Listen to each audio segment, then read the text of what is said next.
Hello, this is Rachel Cipriano coming to you again from Magnificent Resilience.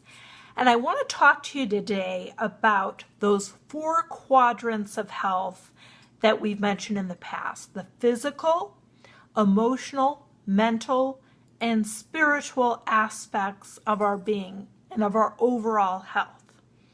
And specifically today, we're going to take a look at our emotional and mental health and how they work together.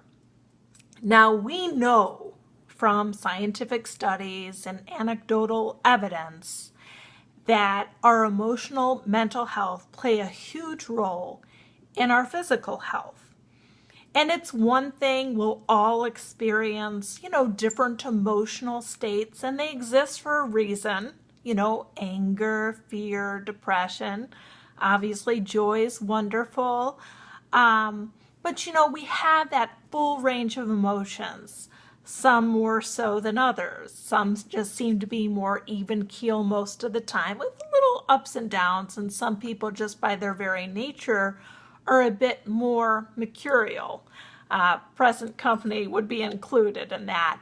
But at any rate, we have to look at those emotional states, especially if they start taking place in a chronic level. It's one thing to go through a period of being afraid for a day, but if you're living in anxiety day after day, week after week, month after month, etc., eventually that's going to start having a negative effect on your overall health and definitely your physical health.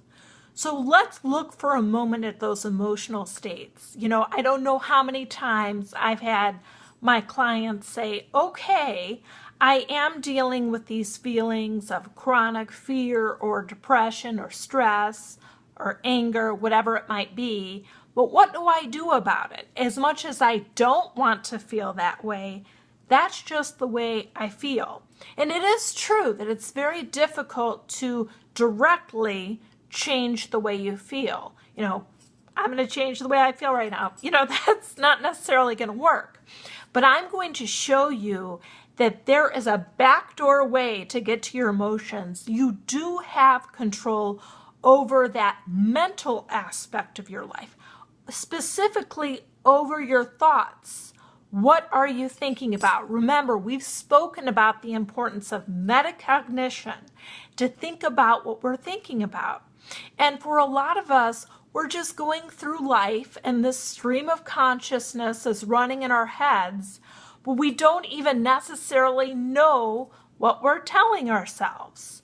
So, one of the things I encourage my clients to do is to regularly journal, especially if they're in a place where they're feeling upset. I also recommend a journal for listing your gratitude and other issues, but it's so important if we find ourselves, experiencing a lot of fear or a lot of anger, a lot of depression, put that pen to paper and find out what exactly is going on in your mind. Because once you have that down on paper, you can begin challenging some of your thoughts.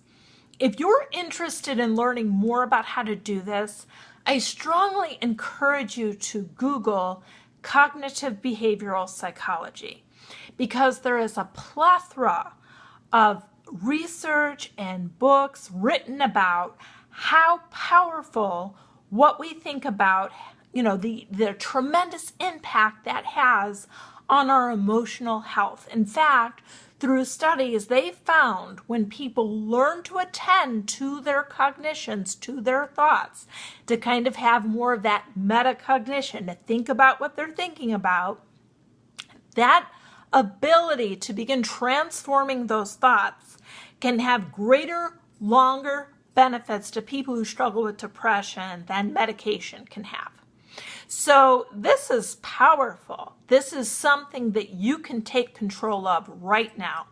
Now, let me just give you an example of a situation you might find yourself in. First, we'll go to a minor example, like a traffic jam, and then we'll look at something a little more serious. Okay, so first of all, say you're in a traffic jam. I happened to be one just this morning trying to get my daughter to her final exams, and I was getting all stressed out. We had left the house later than I'd wanted to in the first place, and now we're stuck in this line of traffic, and I was just assuming, it's backed up because all of these students are trying to get to their exams, and it's not a usual time for them to be in school, but since it's, an abbreviated schedule.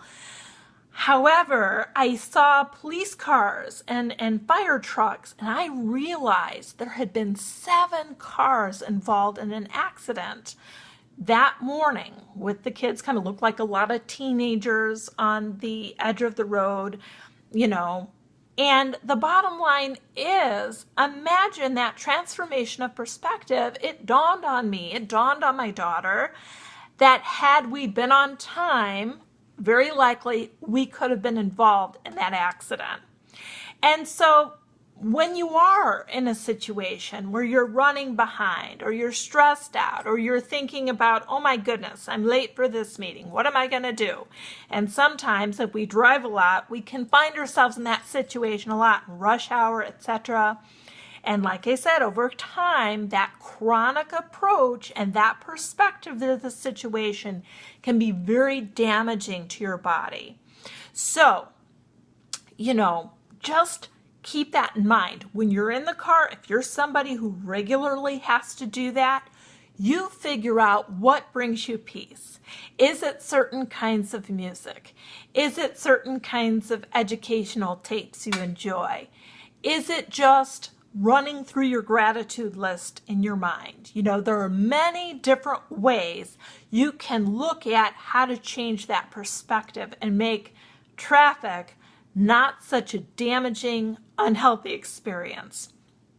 This video has run a little long, so I'm going to go ahead and end it for now, but I encourage you to think about what you're thinking about and realize what a huge role it plays in your emotional and overall physical health. Again, Rachel Cipriano with Magnificent Resilience.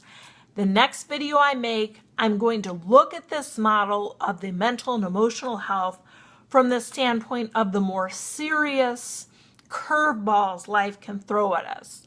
Events that take us by surprise, for example, an unexpected death of a loved one, or those chronic stresses sometimes we have to live with, a special needs child or a difficult marriage, issues like that. How do you keep your perspective in those kinds of situations as calm and peaceful and stable as you can? We're going to look at that. But for now, Magnificent Resilience, Rachel Cipriano. Please go to my YouTube channel, subscribe for these videos. And also rachelcipriano.com is my website. Have a great day and just keep on keeping on. Thank you.